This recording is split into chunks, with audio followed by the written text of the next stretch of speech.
So guys winter 2026 में मैंने एक एनिमे कंप्लीट किया जिसका नाम है शिबोयुगी। इसके टोटल 11 एपिसोड्स हैं और माय एनिमे लिस्ट की तरफ से 7.16 की रेटिंग मिली है। वहीं IMDb की तरफ से 6.5 की रेटिंग मिली है। इसे एनिमेट किया है स्टूडियो डीन ने और डायरेक्शन से लेकर एनिमेशन तक सब कुछ आपको बढ़िया लगेगा। पर ये एनिमे आपका बहुत मूड ख़राब करने वाली है क्योंकि स्टोरी जो है ना वो बहुत ही मेसी है। टोटल में 4 गेम्स दिखाए गए हैं। फर्स्ट एपिसोड में मेन कैरेक्टर बोलती है कि ये उसका 28th गेम है। सेकेंड एपिसोड में मेन कैरेक्टर बोलती है ये उसका 10th गेम है।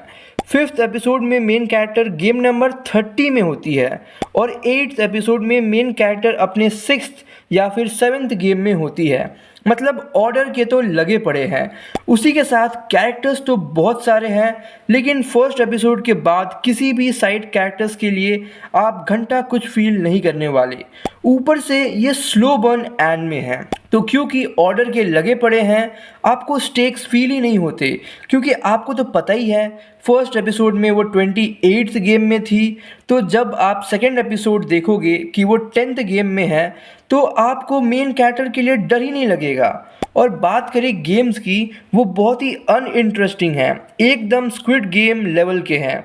बहुत सारे कैरेक्टर्स के बैक स्टोरीज भी दी गई हैं, पर फर्स्ट एपिसोड को छोड़ के आपको कुछ फील नहीं होने वाला किसी के लिए। अब बात करते हैं इस एनिमे के पॉजिटिव्स पर। तो म्यूज़िक काफ़ी अच्छी है, डायरेक्शन कमाल की है, अमेजिंग सिनेमेटोग्राफी अपने गेम इन्वायरमेंट के थ्रू उस एटमॉस्फेयर को बताने की कोशिश करती है। उसी के साथ ब्लड को ना दिखाना और उसके जगह पर वाइट फ्लफ़ी सा कुछ दिखाना ऑडियंस को जब भी कोई गोर सीन आता है, that was a creative choice.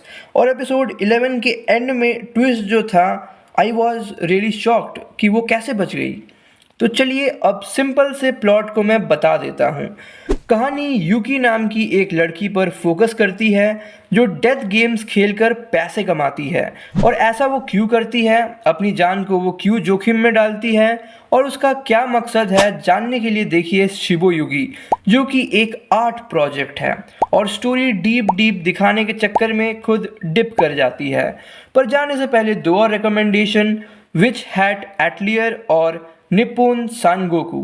तो अब आते हैं ओवरऑल रिव्यू पर। नूब्स के लिए एडमिरेबल, जनरल ऑडियंस के लिए इंटरेस्टिंग, प्रो ऑडियंस के लिए ऑर्डिनरी, रिव्यूअर्स के लिए अबव एवरेज और मेरी तरफ से भी अबव एवरेज।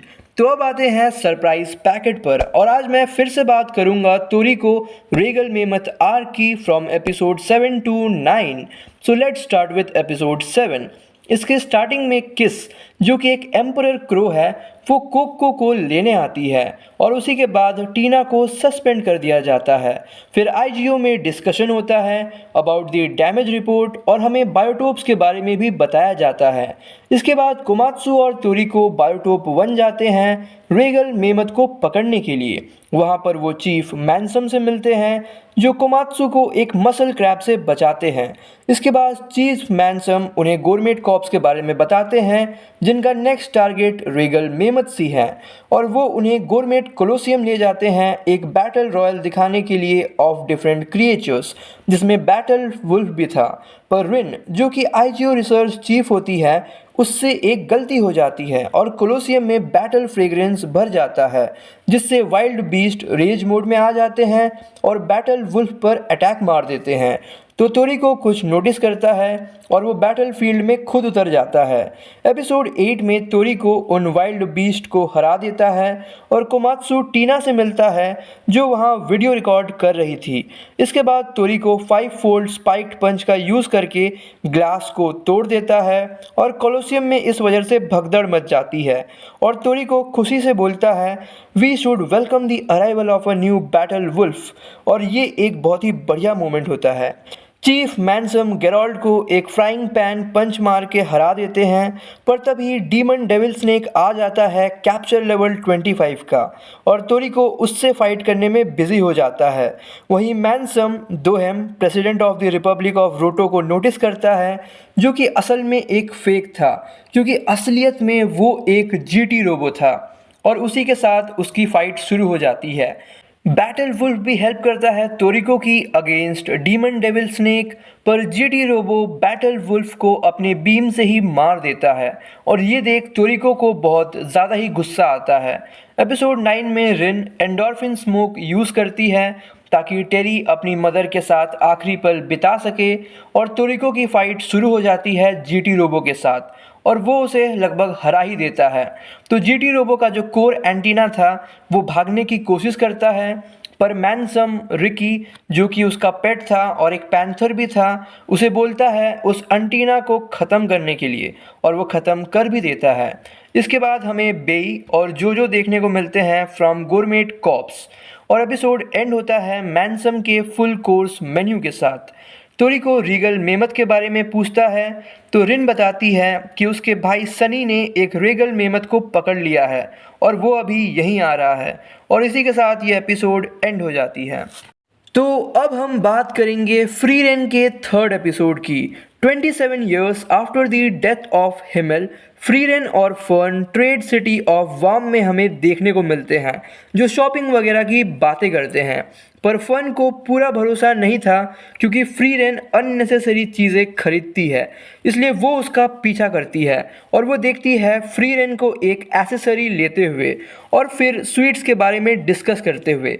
जब वो इनके तरफ जाती है तो फर्न को रियलाइज़ होता है कि उसने अब तक शॉपिंग ही नहीं की है, तो वो लेट से आती है और फ्री रेन से माफ़ी मांगती है लेट होने के लिए।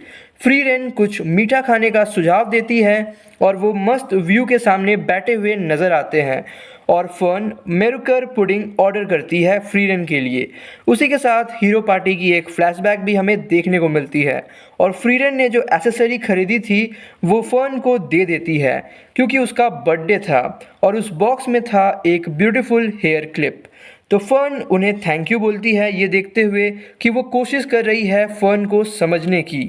अगले दिन फ्री रेन और फर्न जब सिटी ऑफ वार्म से निकलते हैं हमें पता लगता है फर्न अब 16 साल की हो चुकी है। वो ग्रोव फॉरेस्ट के सामने प्रैक्टिस करते हैं और हमें फर्न वर्सेस फ्री रेन देखने को मिलता है जिसमें फ्री रेन डिफेंसिव मैजिक सिखा रही होती है। उसके बाद दोनों एक विलेज पहुंचते हैं जहां एक बुढ़ा व्यक्ति फ्री रेन को पहचान लेता है और वो उन्हें क्वाल द सेज ऑफ डिके के सील्ड लोकेशन पर ले जाता है। तो फ्री रेन पूछती है तुम्हें इसके बारे में कैसे पता है?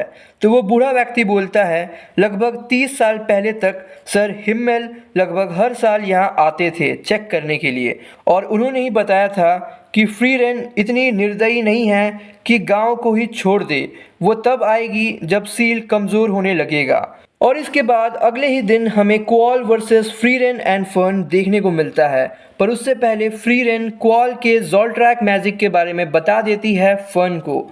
इस वजह से जब वो अनसील करती है क्वाल को तो फर्न का डिफेंसिव मैजिक उन्हें बचा लेता है, पर फर्न बोलती है ये तो ऑर्डिनरी ऑफेंसिव स्पेल है। तो फ्री रेन बोलती है 80 साल पहले क्वाल का मैजिक स्ट्रॉन्ग था, इसलिए उसे सील करने के बाद ज़ोल्ट्रैक मैजिक को रिसर्च और एनालाइज किया गया और defensive magic using novel structures का डेवलपमेंट हुआ।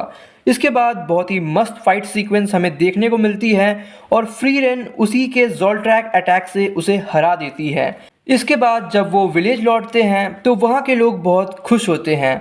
फ्री रेन को भी उस बुढ़े व्यक्ति का स्ट्रॉ हेड देखकर पता लग जाता है कि अरे ये तो वही शरारती बच्चा है जिसने उसकी स्कर्ट ऊपर की थी 80 साल पहले। और हिमेल को क्रेडिट देते हुए एपिसोड 3 एंड हो जाती है। तो आज के सरप्राइज पैकेट के लिए बस इतना ही और आपसे जल्दी मुलाकात होगी एक नए वीडियो के साथ। Till then take care and good bye.